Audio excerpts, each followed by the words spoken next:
അമേരിക്കയിൽ നിന്നും വരുന്ന വാർത്തകൾ ഞെട്ടിക്കുന്നതാണ്. അവിടുത്തെ പോലീസിനെതിരെ ജനങ്ങൾ തിരിഞ്ഞിരിക്കുകയാണ്. കാരണം ഇപ്പോൾ പോലീസിന് അമിത അധികാരം വന്നിരിക്കുന്നു.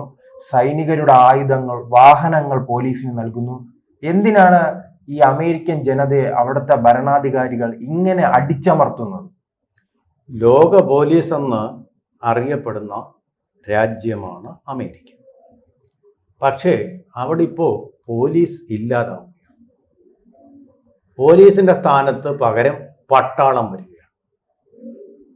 എന്ന് വെച്ചാൽ മറ്റൊന്നുമല്ല, ഈ പോലീസിനെ മുഴുവൻ അങ്ങ് പട്ടാളമാക്കി മാറ്റുകയാണ്.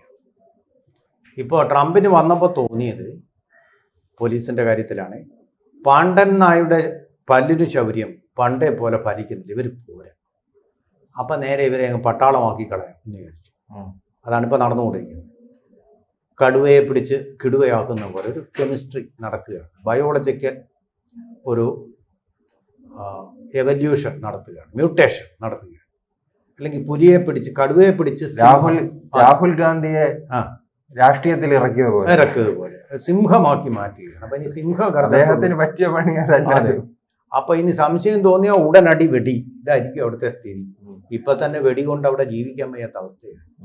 കൊച്ചു പിള്ളേർ വരെ തോക്കുമായിട്ട് സ്കൂളിലേക്ക് ചെന്നിട്ട് പട്ടന്ന് പറഞ്ഞ് കൂട്ടുകാരെ എല്ലാം വെടിവെക്കുന്ന വിനോദം. പണ്ടൊക്കെ മൃഗയ വിനോദങ്ങൾ നടത്തിയിരുന്നു നമ്മുടെ രാജാക്കന്മാരൊക്കെ. അപ്പോൾ അതിനപ്പുറം പോയി സ്കൂളിൽ പോയി വേട്ടയാണ്. ഒരു രസമാണ്, ഇതൊരു വിനോദം.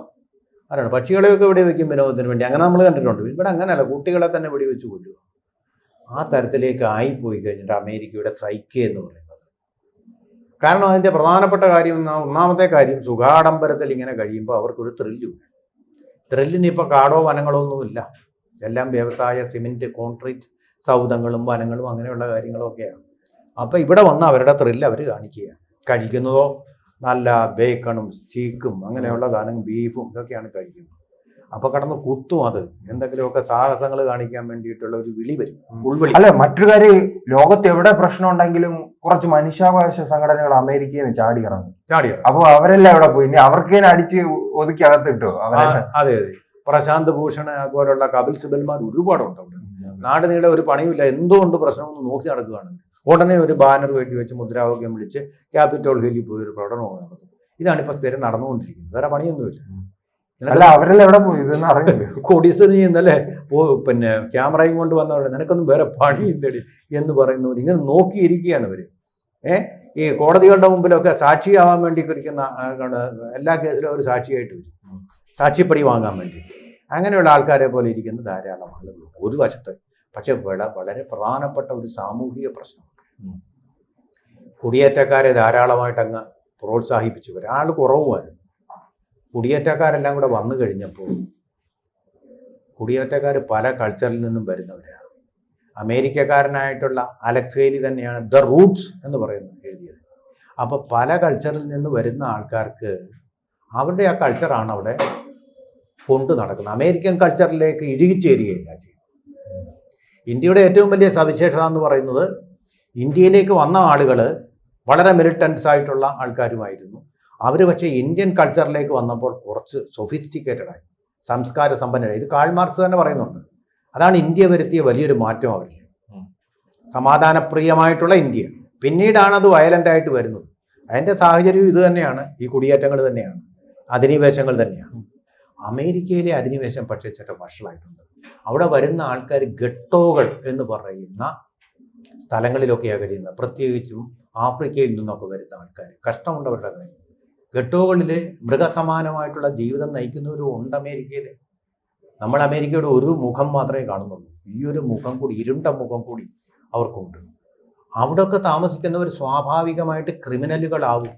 അത് നല്ല ശക്തന്മാർ, മസായി വർഗ്ഗക്കാർ, അങ്ങനെയുള്ള വർഗ്ഗക്കാരെന്ന് പറഞ്ഞാൽ നല്ല 6 അടി 7 അടി 8 അടിയൊക്കെ നീളമുള്ളവരും നല്ല ആരോഗ്യം, സിംഹങ്ങളെയൊക്കെ മരിക്കുന്ന വർഗ്ഗക്കാരാണ്. അവരെയൊക്കെ നേരിടാൻ പോലീസിന് നല്ല ശരീരശേഷി വേണം, ആയുധശേഷിയും വേണം. പലപ്പോഴും അങ്ങനെയാണ് ഒരു പിന്നെ കൊല്ലപ്പെട്ട ഫൈറ്റിൽ അത് വലിയൊരു പ്രശ്നമായിട്ട് അവിടെ വരികയും ചെയ്യും. പലപ്പോഴും നേരിടാൻ പറ്റാത്ത പോലീസുകാർക്ക് തന്നെ പീഡനം ഏൽക്കുന്ന അവസരം പോകുമ്പോൾ അമേരിക്കൻ പോലീസുകാരെന്ന് പറഞ്ഞാൽ ഏറ്റവും നല്ല ശക്തിയുള്ളവരെയാണ് അവർ തെരഞ്ഞെടുക്കുന്നത്. അവർക്ക് പോലും പിടിച്ചു നിൽക്കാൻ പറ്റില്ല. ഈ കറുത്ത ശക്തി എന്ന് പറഞ്ഞാൽ കറുത്ത കുതിരയാണ്, വലിയ ശക്തിയാണ് എല്ലാ തരത്തിലും. അപ്പോൾ ആ ശക്തിയെ നേരിടാൻ അവർ പിന്നെ പല കേസുകളിലും പ്രതികളാണ്. ബലാത്സംഗം ഉൾപ്പെടെയുള്ള കേസുകളിൽ പണം മോഷ്ടിക്കൽ, പോക്കറ്റ് അടി, അങ്ങനെയുള്ള എല്ലാത്തരം ക്രിമിനൽ വാസനകളുണ്ട്. അപ്പോൾ അവരൊരു നേരിടണമെങ്കിൽ സ്കോട്ട്ലാൻഡ് യാർഡിനെ പോലെ വളരെ സമാധാനവും മാനേഴ്സും ഒക്കെ പാലിക്കുന്ന പോലീസ് പോരാ. ഇവിടെ കുറച്ചുകൂടെ കൾച്ചറുള്ള രാജ്യമാണ്. അവിടെ ഇപ്പം മാറി വരുന്നുണ്ട് ഈ കുടിയേറ്റം കൊണ്ട്. പക്ഷേ ഇവിടുത്തെ പ്രശ്നം കുറച്ചുകൂടെ വഷളാണ്. അമേരിക്കൻ ഗട്ടോസ് എന്നൊക്കെ പറഞ്ഞ ആളുകൾക്ക് പോകാൻ പേടിയുള്ള സ്ഥലങ്ങളുണ്ട്. അങ്ങനെയുള്ള അതിനെക്കുറിച്ച് യൂജിൻ ഓനയിൽ ഒരു നോവൽ തന്നെ എഴുതിയിട്ടുണ്ട്, ഒരു നാടകം തന്നെ എഴുതിയിട്ടുണ്ട്. യാങ്കി എന്നുള്ളതാണ് അതിലെ കഥാപാത്രം. അവനെ വരിയെ പോകുന്ന ഒരുത്തനെ അടിച്ചങ്ങ് വീഴ്ത്തുക. കാരണം അവൻ്റെ അസ്തിത്വം അറിയാൻ വേണ്ടി ആരും അവനെ മൈൻഡ് ചെയ്യുന്നില്ല. സായിപ്പന്മാരൊന്നും ഇവനെ കറുത്തവർക്കാരാണ് മൈൻഡ് ചെയ്യുന്നത്. അവസാനം അതിലെ പോകുന്ന ഒരു സായിപ്പനെ ഒരു ഒറ്റ അടി കൊടുത്തു, അവൻ്റെ അസ്തിത്വം തെളിയിക്കുക. സായിപ്പൻ തോറ്റോർത്തി ഐ എം സോറി. ഇവൻ ഇതല്ല പ്രതികരണം, തിരിച്ചിങ്ങോട്ട് അടിക്കാൻ വരും. അങ്ങനെയെങ്കിലും അവനൊരു അംഗീകാരം കിട്ടുമെന്നാണ് വിചാരിച്ചത്. യൂജിൻ ഓനലിൻ്റെ പ്രസിദ്ധമായ നോവലാണ്. ആ അംഗീകാരം പോലും കിട്ടാത്ത ആൾക്കാർ എന്തു ചെയ്യും? കൾച്ചർലെസ് ആയിട്ട് മാറും. അവർ ക്രിമിനൽ പ്രവർത്തികളിലും അമേരിക്കക്കാരെ അപമാനിക്കാനുള്ള പ്രവർത്തികളിലും വരും. അമേരിക്കക്കാരെന്ന് പറഞ്ഞാൽ വലിയ ആത്മാഭിമാനമുള്ള ആൾക്കാരുമാണ്. ലോകത്തിലെ ഏറ്റവും വലിയ പണമുള്ള രാജ്യവും ലോക പോലീസും ലോകത്തിലെ നമ്പർ 1 അല്ലേ.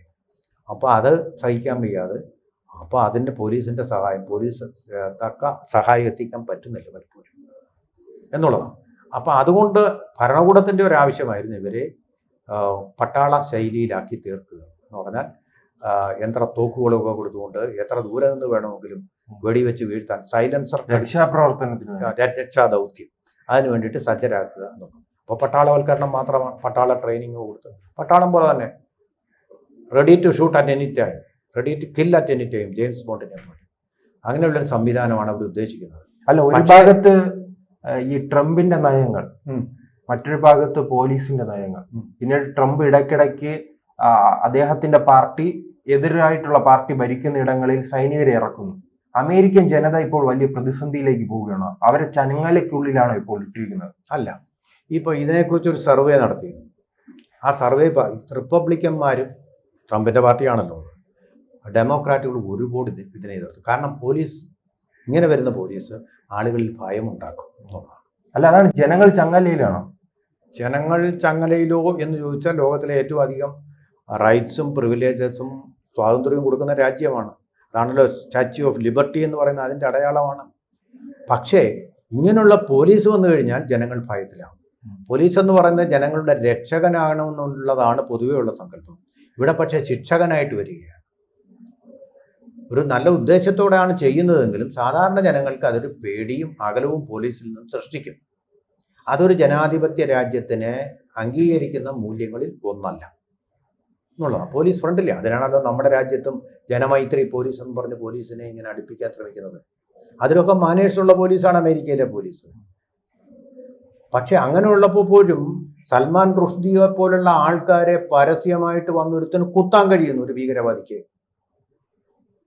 ആ ഭീഷണി ഇപ്പോഴും നിലനിൽക്കുന്നു. കാരണം നേരത്തെ തന്നെ കുടിയേറിയ ധാരാളം ക്രിമിനലുകൾ അവിടെ ഉണ്ട്. അപ്പം അതിൽ നിന്നുള്ളൊരു രക്ഷ വേണം. അമേരിക്കയുടെ ആത്മാഭിമാനത്തിൻ്റെ പ്രശ്നം തന്നെയാണത്. അപ്പോൾ ആ രക്ഷയ്ക്ക് വേണ്ടിയിട്ടാണ് ഈ ഒരു സജ്ജീകരണം അവിടെ നടപ്പാക്കാൻ വേണ്ടിയിട്ട് ശ്രമിക്കുന്നത്. പക്ഷേ അത് പോലീസിനെ ജനങ്ങളിൽ നിന്നാണ്. അത് നല്ലതല്ല.